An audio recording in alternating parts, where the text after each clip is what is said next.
Assalamualaikum warahmatullahi wabarakatuh.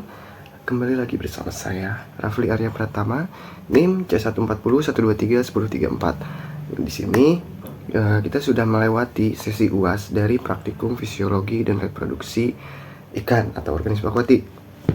Oke, di sesi UAS ini saya akan membagi menjadi 3 sub-bahasan, yaitu ada hipofisasi dan induksi hormonal, lalu ada seks reversal, dan juga preservasi sperma. Nah, untuk video kali ini kita akan berfokus kepada hipofisasi dan juga induksi hormonal. Oke, di sini saya akan coba untuk membacakan beberapa informasi dari modul yang telah dibagikan oleh asisten praktikum. Oke, hipofisasi. Di dalam hipofisasi ini tuh kita bakal kenalan sama kelenjar hipofisa. Nah, kelenjar hipofisa itu apa? Jadi, kelenjar hipofisa itu adalah sebuah kelenjar di mana kelenjar ini tuh mampu menghasilkan berbagai macam hormon. Nah, kelenjar hipofisa ini atau sering disebut dengan pituitary gland, dia terletak di bagian otak sebelah depan yang dilindungi oleh suatu lekukan tulang pada lantai otak yang disebut dengan sella tursika.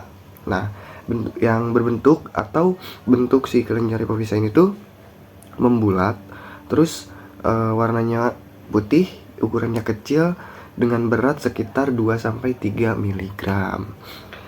Kenapa hipofisasi ini tuh harus dilakukan? Oke, jadi pada kegiatan budidaya, hipofisasi ini tuh dilakukan sebagai upaya penggunaan hormon untuk perkembangbiakan ikan, yang dimana bertujuan untuk mempercepat pematangan sel telur dan juga sel sperma, yang dikenal dengan kawin suntik. Nah, ikan yang diambil hipofisanya itu disebut ikan donor, sedangkan yang menerima suntikan hipofisa ini disebut dengan resipien.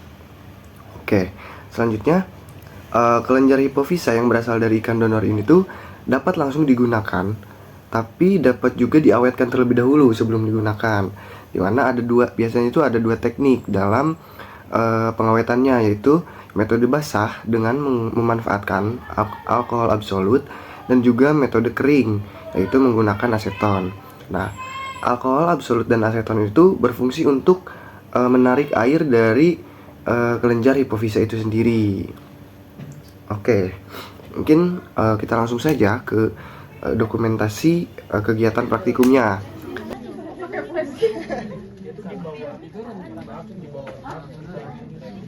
Lebih putih susu, lebih putih gading gitu, agak kremnya, tapi nggak krem putih, masih cuman agak kekuningan dikit gitu. Duh, hancur tapi guys, maaf ya. Ini aduh.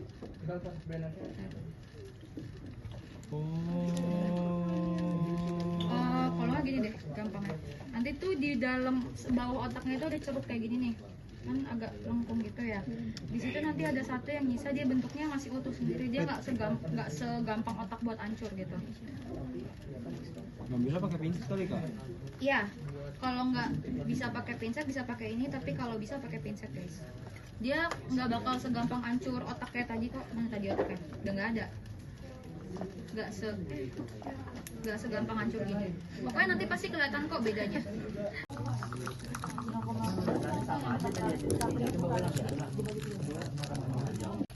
Sini ya? Sini. Ini. Bismillahirrahmanirrahim. Ini ya. Pakai buang aja. Biar tisunya nggak boros. Saya licin deh. Licin coba.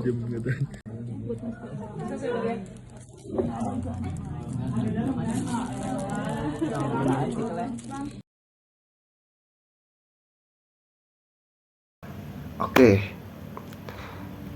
kurang lebih seperti itu dokumentasi atau kegiatan praktikum dalam kita mencari kelenjar hipofisa yang kita butuhkan atau kita inginkan. Nah, selanjutnya kita akan membahas induksi hormonal. Oke, jadi pada kasus di mana ikan-ikan yang dibudidayakan itu sulit untuk dipijahkan secara alami, kita dapat melakukan induksi dengan cara menyuntikkan hormon. Hormon tersebut dapat berupa hormon sintetis maupun dalam bentuk hipofisa yang sebelumnya sudah kita cari gitu. Nah, dalam penyuntikan itu terdapat beberapa teknik dalam penerapannya gitu. Yang pertama itu intramuskular atau penyuntikan pada otot punggung atau otot batang ekor. Yang kedua ada intraperitoneal, di mana penyuntikan dilakukan ke dalam rongga perut. Lalu ada juga intrakranial atau suntikan ke dalam rongga otak melalui tulang occipital, bagian yang tipis. Oke, selanjutnya ada intravena atau tempat penyuntikannya itu pada pembuluh vena, biasanya di mulut dan di ekor. Oke, metodenya bagaimana? Oke, kita masuk ke metodenya. Jadi, teknik penyuntikan hormon itu disesuaikan dengan jenis ikan yang akan kita induksi hormonal. Di mana penyuntikan ini biasanya dilakukan di punggung, perut, atau pangkal ekor. Induk betina biasanya disuntik 1-2 kali. Nah, jika disuntiknya itu 2 kali, biasanya itu dikasih jeda waktu selama 6-7 jam. Sedangkan jantan biasanya cukup 1 kali, bertepatan dengan penyuntikan kedua betina. Jadi maksudnya karena dosisnya berbeda, biasanya dosis ikan betina itu 2 kali lipat dari dosis ikan jantan. Jadi pertama itu kita suntik betinanya, lalu kita tunggu 6-7 jam, baru kita suntik yang jantannya dan juga lakukan penyuntikan kedua untuk ikan betinanya. Nah, dosis hormonnya itu disesuaikan dengan jenis kelamin dan juga berat ikan. Biasanya ikan betina itu dosisnya itu 0,5 mili per kilogram bobot tubuh, sedangkan jantan 0,3 mili per kilogram bobot tubuh. Oke, mungkin langsung aja kita ke dokumentasi praktikumnya. Let's go. 3, berarti di sini. Dicongkel ke bawah, diangkat dulu. Nah, itu masukin nanti ke dalam 45 derajat. Ya, dari arah bawah sirip yang ketiga itu. Aman, paham? Berarti sekarang masukin dulu asumsi hormonnya 1:3-nya. Artisnya berarti satu siring itu nanti langsung dipakai. Satu siring langsung dipakai. Ya, dipakai aja. Biar tadi mempercepat diisi full sesuai 1:3-nya, biar nanti pas diganti. Oke, selanjutnya kita masuk ke materi selanjutnya di sesi UAS, yaitu seks reversal. Oke, di sini mungkin saya akan menyampaikan beberapa informasi yang bersumber dari modul yang telah dibagikan oleh asisten praktikum. Oke, seks reversal itu apa? Jadi seks reversal merupakan suatu teknik untuk mengubah jenis kelamin ikan secara buatan dari ikan jantan menjadi betina ataupun sebaliknya. Nah, seks reversal itu bisa juga dikatakan sebuah teknik pembalikan jenis kelamin pada saat fase diferensiasi kelamin atau pada saat otak dan juga embrio masih pada fase keadaan bipotensial dalam pembentukan kelamin secara fenotip. Nah, perubahan kelamin secara buatan itu akan berjalan dengan sempurna jika dilakukan pada saat mulainya proses diferensiasi kelamin dan berlanjut sampai diferensiasi kelamin terjadi. Salah satu teknik yang biasa digunakan dalam seks reversal itu dengan cara memberikan hormon steroid pada fase labil kelamin. Nah, setelah kita mengupayakan seks reversal tersebut, kita biasanya melakukan pemeriksaan. Kita akan memeriksa gonad ikan-ikan kecil dengan cara pemberian pewarnaan pada gonad tersebut dengan larutan asetokarmin. Nah, asetokarmin itu apa? Jadi, asetokarmin adalah larutan pewarna yang digunakan untuk mewarnai gonad untuk pemeriksaan menggunakan mikroskop. Nah, pengamatan terhadap preparat gonad ikan itu dilakukan menggunakan mikroskop sehingga nantinya bakal diketahui sel bakal sperma yang hanya tampak berupa titik-titik kecil atau sel bakal telur yang tampak berbentuk bulatan besar dan bagian inti berada di tengah dengan warna lebih pucat serta dikelilingi oleh sitoplasma yang berwarna kemerahan. Oke. Jadi tujuannya apa dari seks reversal ini? Jadi dalam beberapa spesies, contohnya ikan nila. Pada ikan nila ini tuh ikan jantan ukuran tubuhnya cenderung lebih besar daripada ikan betina. Nah, jadi biar kita memaksimalkan atau mempercepat pertumbuhannya, kita melakukan seks reversal untuk mengubah jenis kelamin semua ikan yang berkelamin jantan menjadi yang berkelamin betina menjadi jantan. Jadi nanti kegiatan budidaya yang kita lakukan itu tuh dapat maksimal gitu. Jadi ikannya itu cepat besarnya gitu. Itupun sebaliknya, kalau misalnya ikan yang kita budidayakan lebih cepat bertumbuhnya itu pada ikan betina, maka kita melakukan seks reversalnya dari jantan ke betina. Itu. Oke, dalam praktikum ini apa aja yang kita lakukan? Jadi kita tuh pertama menyiapkan alat dan juga bahan. Lalu benih ikan nila yang baru berumur 7-10 hari sebanyak 100 ekor diambil dan ditimbang beratnya. Setelah itu, benih tersebut dimasukkan ke dalam akuarium yang telah disiapkan sebelumnya. Nah, pakan yang akan digunakan ditimbang sesuai dengan dosis yang telah ditentukan berdasarkan biomasa ikan untuk 10 hari pemeliharaan ke depan. Selanjutnya, hormon aromatase inhibitor yang akan digunakan untuk metode seks reversal ini ditimbang dan disesuaikan berdasarkan dengan bobot biomasa ikan. Nah, nantinya pakan akan dicampurkan ke dalam hormon yang telah diencerkan dengan alkohol 70% dalam wadah Petri-dish. Pakan dan hormon tersebut diaduk sampai merata.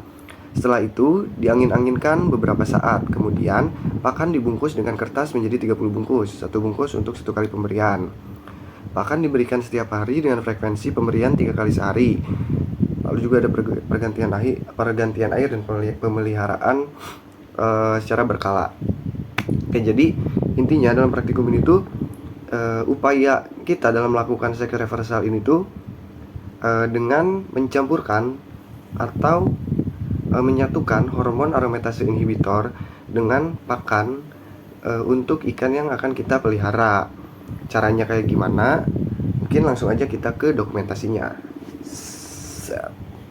Pakan, terus ada alkohol 70% tadi kan katanya. Terus ada putih telur. Putih telur atau itu buat apa? Buat nempel ya. Iya, atau binder. Itu buat binder. Terus spray itu buat bisa dibilang buat menyemprotkan hormonnya sama hormon yang dipakai buat seks reversal. Apa nama hormonnya? Buat seks reversal.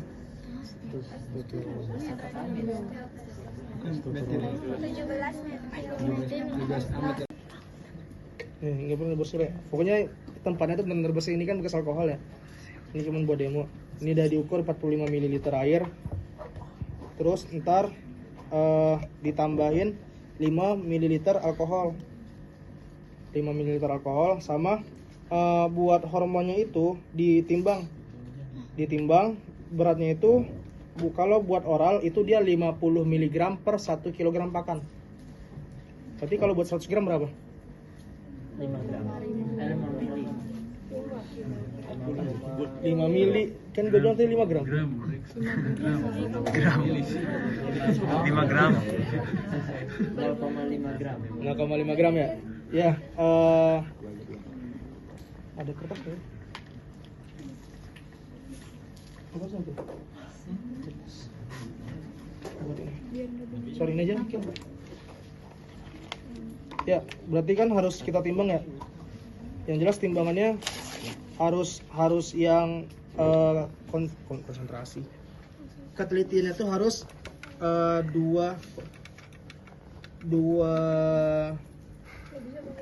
satu ya. Nah, berarti kan kalau ini kan agak susah buat kita ini. Berarti kan harus diukur. Sebenarnya harus pakai sudip, harus pakai spatula sebanyak 50 gram. Ini kebanyakan ya.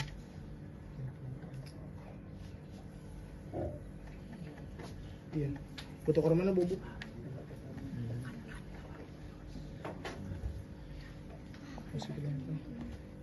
Nah, itu kan berarti kan ini kalau buat 100 gram doang kan harus 0,5. Nah, ini harus ini berarti dia harus pas ya. Makanya harus ada dua, konsentrasinya itu harus dua angka di belakang koma. Karena kalau misalnya satu kan 0,5 bisa jadi 0,51 sampai 0,59. Tuh, makanya harus ketelitian itu harus dua angka di belakang koma. Nah, terus yaitu disampurin sama alkohol. Nah, karena ini dia 100 ml kelipatan 20, dia jadi bingung. Jadi kira-kira aja lah ya kita. Harus dihitung tapi 5 ml alkohol. Iya. Ini soalnya. Awal berapa? Apa? Awal berapa? Buat dia itu, buat dia apa ya? Bisa dibilang tuh buat sebenarnya apa sih harus dibilang? Ngomongnya. Ya, ngelarutin hormon. Sorry. Iya. Ada yang bahan kimianya, cuman itu ya. Jadi kita ada pakai dua nih, pakai yang bahan alami sama bahan kimia. Terus tadi kan putih telurnya itu kan 5 gram ya. Ya jadi ditimbang dulu buat putih telur buat ngebinder mencegah hormonnya ini dia terdegradasi pas kita kasih ke pakan, pas kita kasih ke ikan.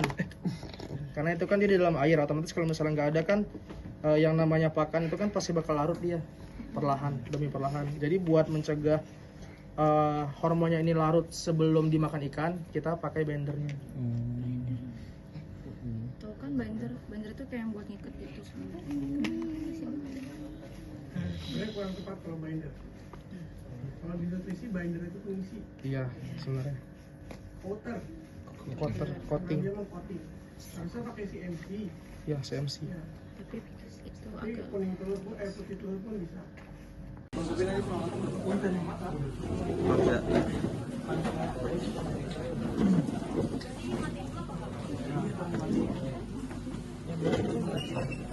Rafli ngambilnya 5. Iya.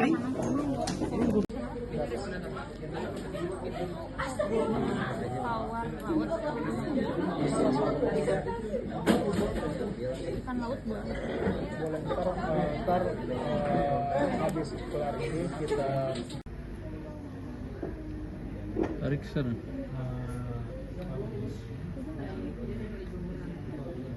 udah. Ini tarik sebelah sini. Lu biarin aja.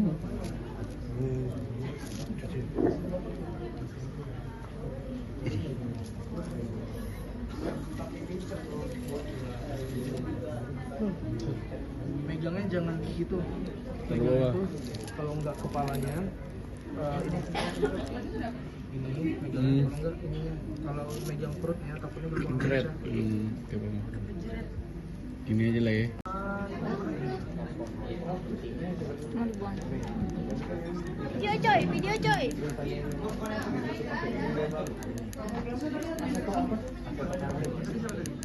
Ini mau dibuang. Kalau yang diambil khusus nggak bisa ya. Udah, ratain. Terus tutup langsung pakai cover gelas. Bau? Ini tadi yang pecah. Bang, kalau gak ada cover gas gini gimana? Ada. Sini ada gak? Di sebelah sana. Ya. Kan udah dikasih tadi 2.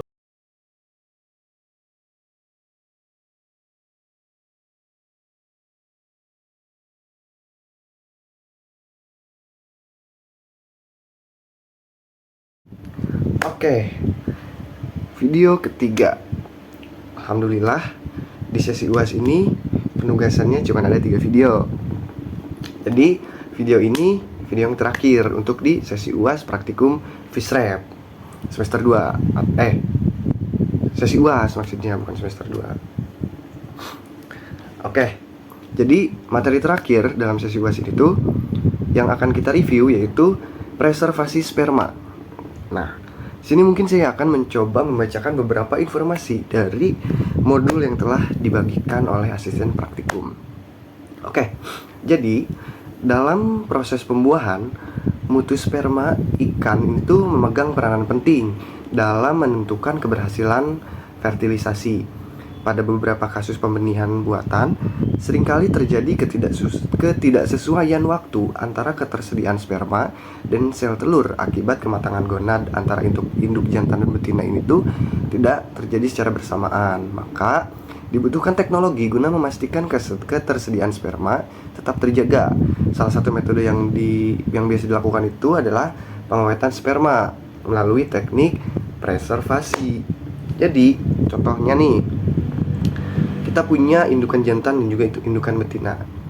Ternyata indukan betina yang sudah kita miliki sudah siap untuk memijah, tapi indukan jantannya belum siap gitu, masih belum di fase siap memijah.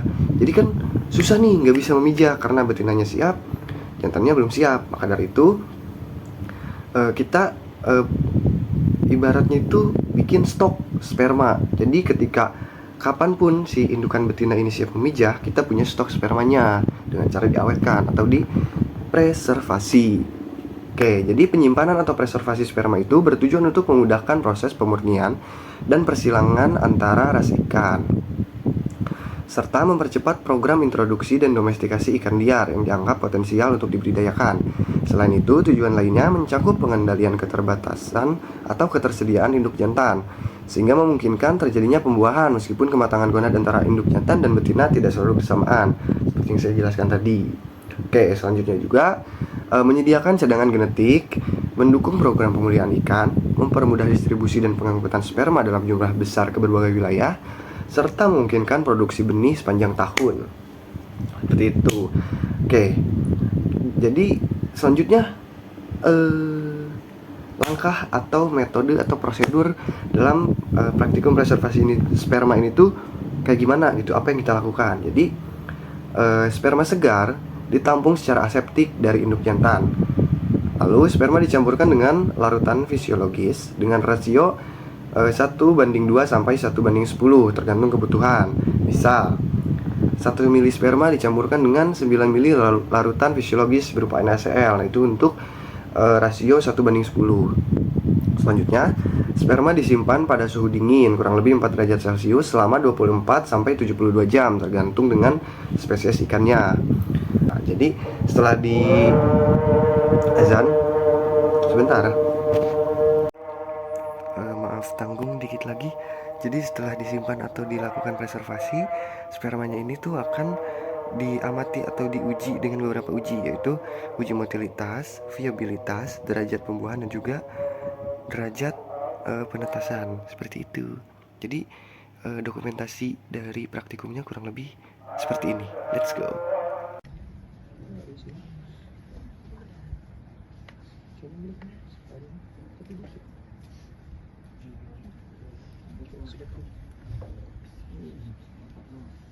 Pokoknya dapat dikit sedot ya. Lapis kan supaya nggak ada air. Jadi bisa diambil, masih bisa diambil. Nah, kita kan pakai lapis terus benar-benar kering kan, supaya nggak mati dulu.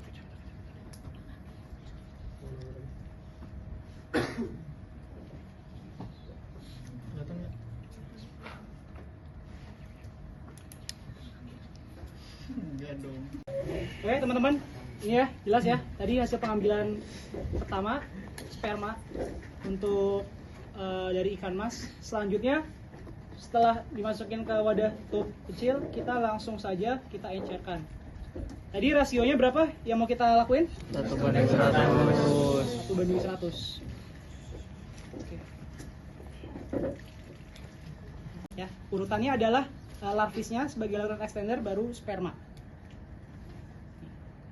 Kita boleh siapin wadah terbuka bersama larvisnya. Sama ini aja. Setelah kita masukin tadi, berapa larvisnya? 990 microlight, baru kita masukkan sperma sebesar 10 mikrolight. Jadi kita gunakan dua mikropipet yang berbeda. Yang satu ini untuk pengambilan 10 mikrolight, yang satu untuk pengambilan 990. Ya. Yang perlu diperhatikan teman-teman untuk pengambilan di dalam ini yang ada yang namanya mikropipet, tentu ada yang namanya tip. Di Dasgen udah pernah pakai ini? Ya.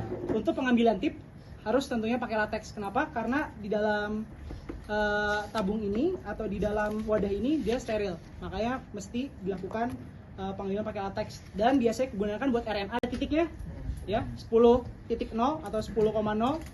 Nah, maka selanjutnya kalau kita sudah pegang mikropipet, kita ambil tipnya. Megang mikropipet harus lurus dan dalam pengambilan tipnya harus cukup satu kali aja. Kayak gitu. Ya, jadi nggak perlu berkali-kali tekan, hanya satu kali aja. Oke, setelah kita ambil, kita bisa buka tubnya yang akan kita isi dengan larutan fisiologis. Ya, kita reminder lagi, dalam penggunaan mikropipet ada 2 kali pencet, ada 1 kali, ada 2 kali. Kelihatan perbedaannya? Ya. Jadi untuk pengambilan larutan fisiologis kita pencet 1 kali. Untuk kita dorong, baru kita masukin, baru kita tarik.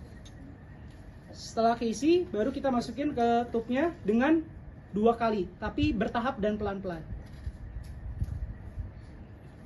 1, 2.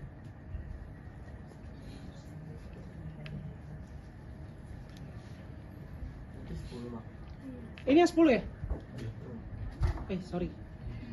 Boleh ambil, tinggal diambil. Ini karena masih 1000, kita ubah dulu ke 990. Ya, udah. 990, kita tarik lagi sekali. Oke.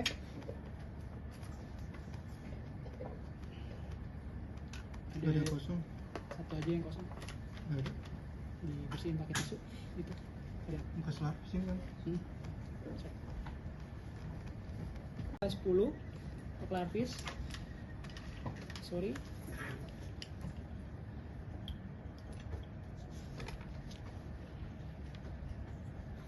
Oke. Kita langsung isi.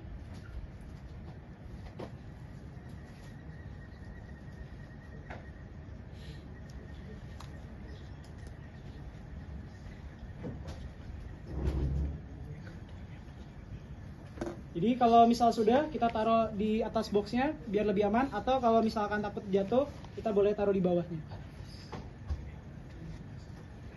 Oke, sekarang kita tinggal ambil untuk spermanya.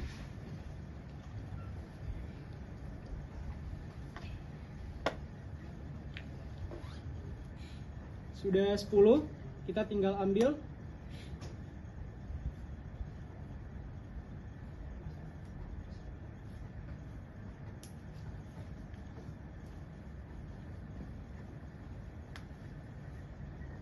Langsung aja dimasukin sama kalian nanti.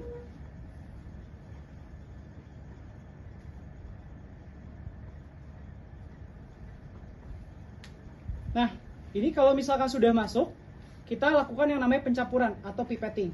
Jadi pipetting itu kalian tarik lagi, kalian masukin lagi 1 kali, bukan 2 kali, kalian tarik lagi, kalian masukkan lagi, kalian tarik lagi, kalian masukkan 2 kali.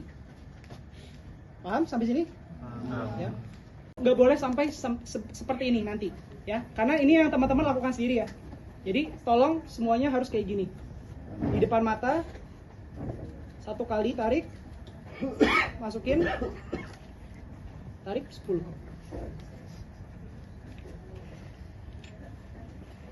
Kalau sudah dimasukin lagi ke tub yang sudah berisi eosin, langsung 2 kali.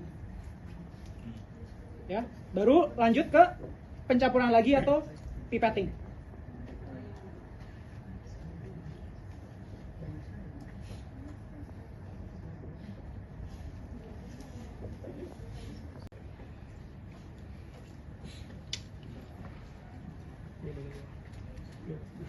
pakai tangan aja.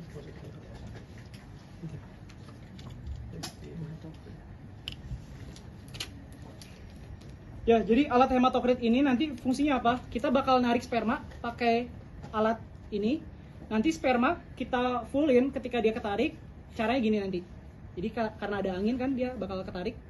Nah, kita cuman bisa pakai ini ketika sudah sperma itu selesai digunakan untuk viabilitas dan motilitas. Jadi cuma ada sisa sperma yang kita gunain untuk ini. Nanti setelah sperma dikumpulin, kita tancepin di sini. Oh sorry, ini kita tancepin di sini supaya apa? Nanti supaya ketutup, spermanya nggak jatuh. Nah, dari sini kita baru melakukan pengamatan dengan centrifuge. Untuk apa? Ketika nanti di centrifuge dan berputar, sperma itu akan kebagi dua. Ada semennya sama ada plasmanya. Nanti kebagi dua, ada dua cairan. Nah, itu nanti teman-teman ukur panjangnya. Berapa senti plasmanya, berapa senti semennya. Nah, itu akan mengetahui kandungan di dalam sperma itu ada dua gitu. Ada plasma, ada semennya. Nanti ada yang bening, ada yang keruh. Gitu. Di dalam sperma yang kecampur. Jadi sperma itu masih kecampur sama beberapa hal gitu di dalamnya.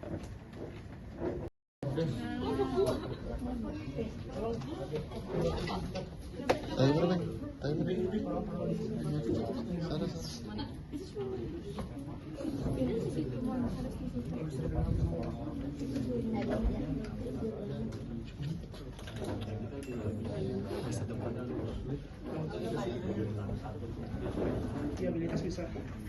Sampelnya mana tuh? Nggak tahu lagi harganya berapa. Oh, emang ada merahnya? Jupri. Emang.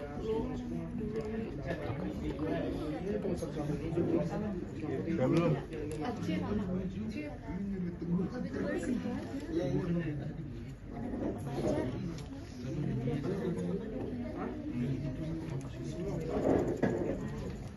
Udah dapat semua ya pamfletnya. Tadi kita Jupri udah ngambil deh. Jupri udah ngambil, Pi. Jupri udah ngambil ini. Jup. Ariel